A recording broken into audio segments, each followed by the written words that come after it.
नमस्कार दोस्तों, आज की वीडियो हम बात करने जा रहे हैं मऊ जिले के टॉप 5 चर्चित माफिया राजनेता के बारे में।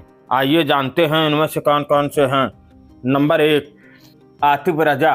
आतिफ रजा उर्फ शर्जील रजा मुख्तार अंसारी की पत्नी का भाई है। 31 जनवरी 2022 को आतिफ पर मऊ के दक्षिण टोला थाने में आतिफ के खिलाफ गैंगस्टर एक्ट के तहत FIR दर्ज की गई थी। इस मामले में आतिफ को जमानत दे दी गई थी, लेकिन फिर अब्बास के खिलाफ मनी लॉन्ड्रिंग कार्रवाई हुई थी तो आतिफ भी इसी जद में आ गया था और इसी के चलते उसे दोबारा गिरफ्तार कर लिया गया।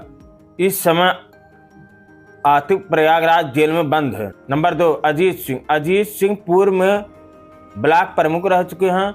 उन्हें आजमगढ़ के पूर्व विधायक सीपी सिंह की हत्या में गवाह बनाया गया था। बाहुबली ध्रुव सिंह उर्फ कुंटू और अखंड प्रताप सिंह पर हत्या का मुकदमा है। वह दोनों जेल में बंद है। सीपी सिंह की हत्या के बाद से ही अजीत सिंह और ध्रुव सिंह के बीच दुश्मनी चल रही थी। दोनों गिरोह कई बार टकरा चुके थे आपस में। 6 जनवरी 2023 को अजीत सिंह को गोमती नगर के कठौता चौराहे पर गोली मारकर हत्या कर दी गई थी। तत्कालीन समय में पुलिस अधिकारियों ने गंगवार में हत्या होने की बात कही थी। जिस समय अजीत की हत्या हुई उस समय उनका साथी मोहर सिंह गोलीबारी में घायल हुआ था। मोहर ने पुलिस को बताया था कि हमलावर अजीत सिंह को अच्छी तरह से पहचानते थे। इस आधार पर पुलिस छानबीन कर उनकी तलाश की थी। बाद में सभी शूटर गिरफ्तार किए गए थे, जिसमें गिरधारी लोहार शूटर को मुठभेड़ में मार गिराया गया। बताया जाता है कि सीपू की हत्या में अजीत सिंह मुख्य गवाह था। दरअसल अजीत की पत्नी रानू सिंह 2010 से 2016 तक मोहम्मदाबाद से ही ब्लॉक प्रमुख थी। 2016 में पिछड़ी महिला जात की सीट होने के कारण उन्होंने अपने काम करने वाली दाई को प्रमुख बना दिया। पूर्व में चुनाव में अपने गांव देवासीपुर से निर्विरोध BDC सदस्य चुनी गई। समय के साथ रानू सिंह ने बीजेपी की नीतियों से प्रभावित होकर बीजेपी पार्टी ज्वाइन कर लिया। वह वर्तमान में बीजेपी के समर्थन से अपने क्षेत्र की ब्लॉक प्रमुख हुई हैं। नंबर 3, रमेश सिंह काका।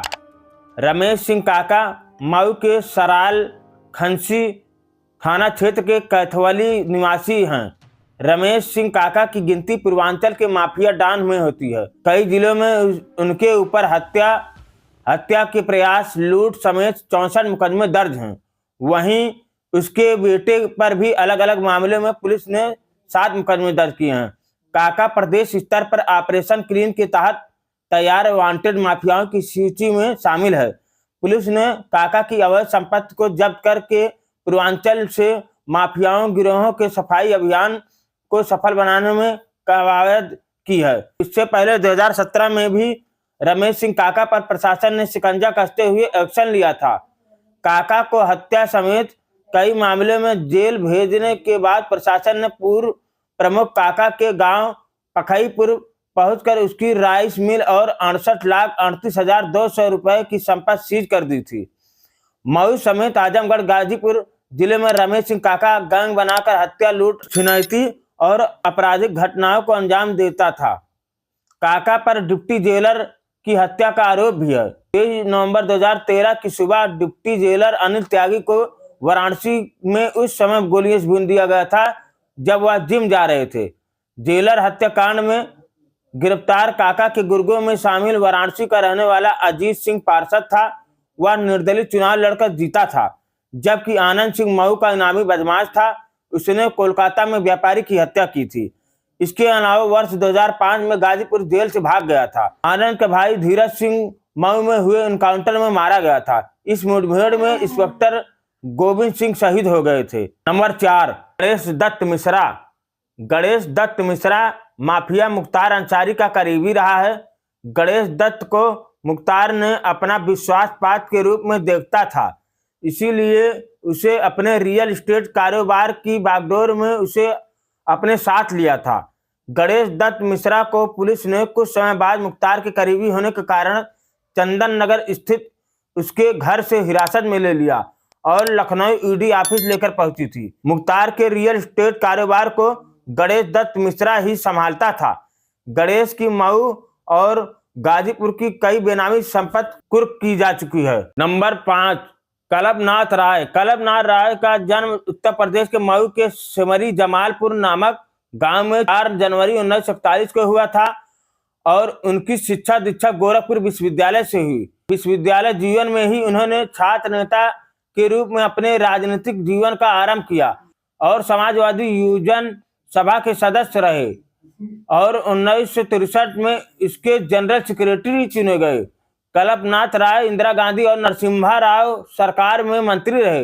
राव सरकार में वर्ष 1993 से 1994 में खाद्य मंत्रालय में राज्य मंत्री थे और वर्ष 1996 के चुनाव में वे तिहाड़ जेल में रहते हुए ही घोसी से लोकसभा के लिए निर्दल प्रत्याशी के रूप में विजयी हुए। अपना आखिरी चुनाव उन्होंने समता पार्टी से लड़ा और इसमें भी वे विजयी रहे।